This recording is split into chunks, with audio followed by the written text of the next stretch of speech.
Saudara dan saudari terkasih, Injil kita pada hari ini diambil dari Injil Lukas bab 13 ayat 10 sampai 17.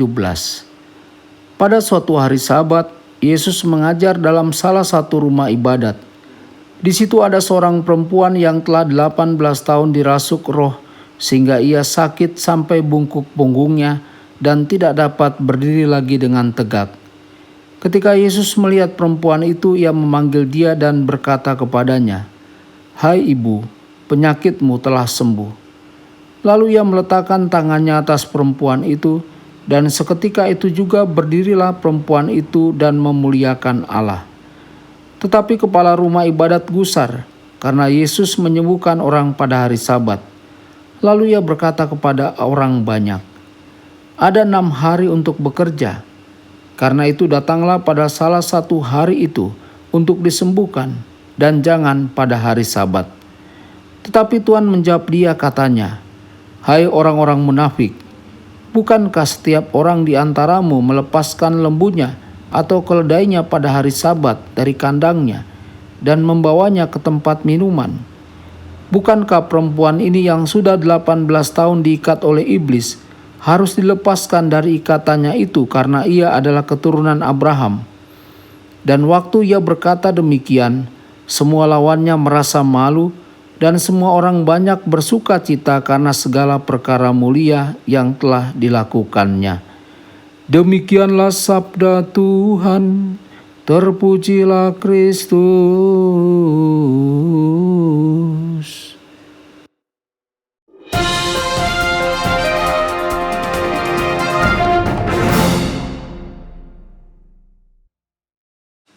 Saudara dan saudari terkasih dimanapun Anda berada, jumpa lagi dengan saya Romo Tedens dalam saluran Warta Kabar Sukacita. Semoga Anda semua tetap dalam keadaan sehat dan senantiasa berbahagia. Injil kita pada hari ini diambil dari Injil Lukas bab 13 ayat 10 sampai 17.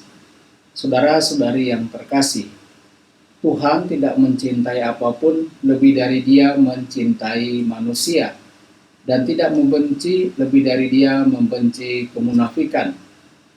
Ketika Juru Selamat kita yang terberkati Yesus Kristus ada di dunia ini, Dia penuh kasih dan belas kasihan terhadap semua orang. Hanya terhadap orang-orang munafik sajalah Dia tampak keras dan menuntut. Semua orang berdosa yang datang untuk meminta pengampunannya, Dia terima dengan bebas dan dengan kebaikan yang tak terkatakan. Tetapi orang-orang munafik yang secara lahiriah tampak sebagai orang-orang kudus dan orang-orang yang baik hati, seringkali ditegur Yesus dengan keras. Bahkan Yesus memukuli mereka dengan cambuk. Saudara dan saudari, marilah kita mendengar kata-kata Injil Kudus hari ini. Saudara-saudari, seorang wanita yang sedang sakit pergi ke sinagoga pada hari Sabat adalah contoh yang baik bagi kita masing-masing. Mengikuti teladannya yang baik dan saleh, kita hendaknya datang ke gereja setiap hari Minggu untuk berdoa dan mendengarkan firman Tuhan. Karena alasan inilah wanita itu pergi ke sinagoga. Seorang yang malang, yang membungkuk kesakitan, sehingga ia tidak bisa menegakkan tubuhnya, bahkan untuk berjalan. Dia datang untuk menemukan penghiburan dan kekuatan menanggung rasa sakit dan penderitaannya. Saudara-saudari, wanita ini menemukan lebih dari yang ia harapkan untuk diterima. Ia benar-benar sembuh dari penyakit yang telah ditanggungnya selama 18 tahun. Wanita itu duduk di sudut sinagoga yang tidak jelas. Dia meminta belas kasihan Tuhan, dan Tuhan mempersiapkannya untuk menerima rahmat ilahi. Ketika di akhir khotbah, wanita itu mendekati Tuhan kita Yesus. Yesus tidak hanya melihat tubuhnya yang tertunduk, tetapi jiwanya tertunduk dalam pertobatan yang mendalam. Saudara-saudari terkasih, Yesus berbicara kepadanya, "Hai ibu, penyakitmu telah sembuh."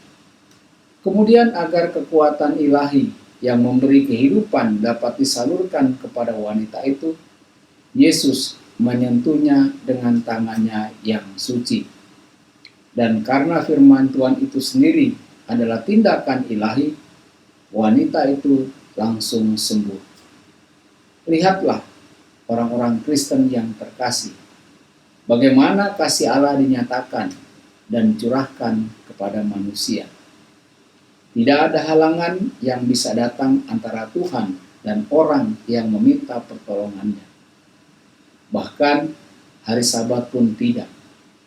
Karena hukum, perintah, bahkan Sabat diciptakan untuk manusia dan bukan manusia untuknya. Memang hukum dan perintah Tuhan adalah perwujudan cinta ilahinya bagi manusia. Hal yang sama harus berlaku untuk hukum manusia yang harus demi kebaikan manusia sendiri, bukan untuk perbudakan manusia. Jika tidak, hukum menjadi tidak benar dan tidak manusiawi. Hukum dibuat untuk orang jahat, untuk mencegah mereka melakukan perbuatan kegelapan. Orang baik, orang benar tidak membutuhkan hukum. Harus diingat tentu saja bahwa hukum dibuat bukan untuk orang baik, tetapi untuk pelanggar hukum dan penjahat, untuk orang yang tidak bertuhan dan berdosa, untuk mereka yang tidak religius atau spiritual, untuk pria yang membunuh ayah atau ibu mereka, untuk membunuh, untuk yang tidak bermoral, untuk penyimpangan seksual.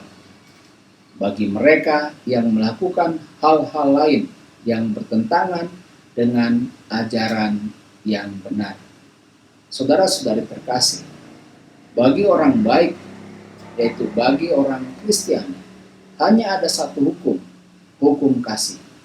Hukum kasih ini bersifat positif, tidak hanya melarang yang buruk, tetapi juga mendorong tindakan kebaikan yang positif.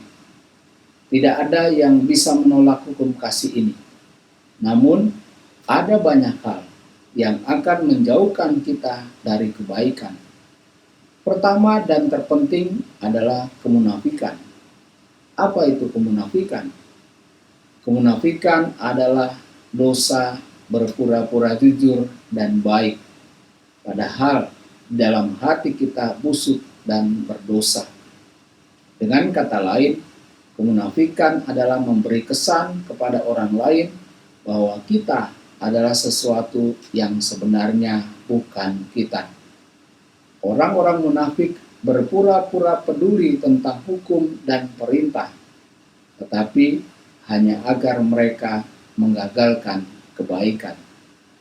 Mereka akan muncul kepada manusia lainnya sebagai penjaga hukum ilahi, dan mereka yang berjuang untuk pelestarian hukum manusia, sementara pada kenyataannya mereka hanya ingin mencabut, membakar, dan menghancurkan fondasi masyarakat.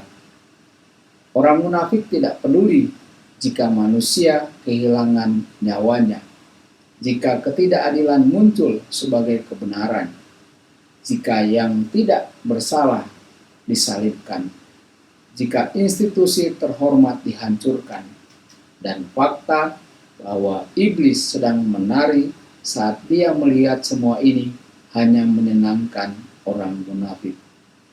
Saudara dan saudari terkasih, pejabat rumah ibadat seandainya dia bisa akan membunuh Yesus dan wanita yang sakit itu, dan semuanya dilakukan demi hari Sabat. Dia sama sekali tidak tergerak oleh penyembuhan tepat di depan matanya dari wanita yang dia tahu telah sakit selama bertahun-tahun.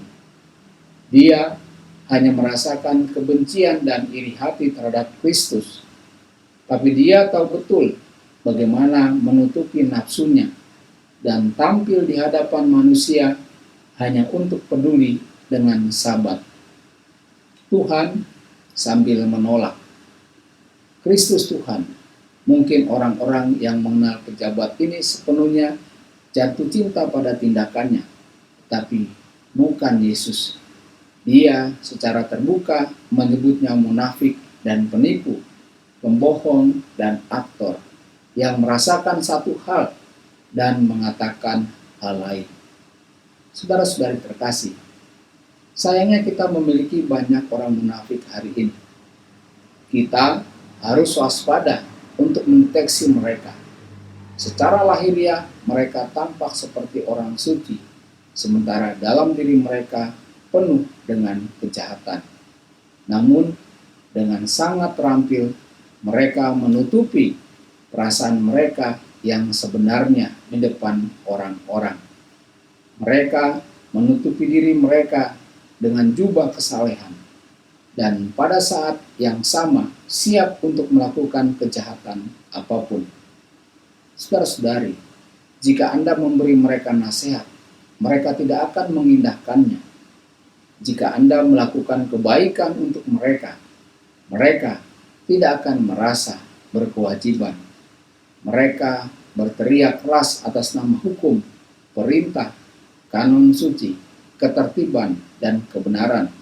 Namun mereka tidak percaya pada kata-kata mereka sendiri.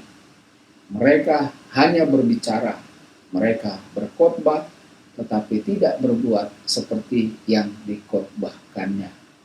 Saudara dan saudari terkasih, Yesus mengasihi dan masih mengasihi semua orang berdosa yang lelah, orang sakit, yang rendah hati. Dia bahkan mencintai orang-orang munafik, tetapi Yesus membenci kemunafikan mereka, dan orang-orang munafik membenci Yesus. Karena kasih dan kemunafikan tidak dapat hidup berdampingan. Saudara-saudari, marilah kita saling mengasihi, dan dengan ini kita akan membuktikan bahwa kita mengasihi Tuhan dan kita menghormati hari Sabat. Jika kita hanya tampak mencari Tuhan, sementara pada kenyataannya kita membenci Dia dan sesama kita, maka kita termasuk orang-orang munafik. Perintah-perintah Allah dan hukum gereja adalah kasih. Marilah kita mengasihi untuk memiliki hidup dan keselamatan. Tuhan Yesus memberkati dan menyertai Anda semua. Sabda Allah adalah kebenaran. Sabda Allah adalah kehidupan. Mari kita mencintainya, mari kita menghayatinya, ya Tuhan.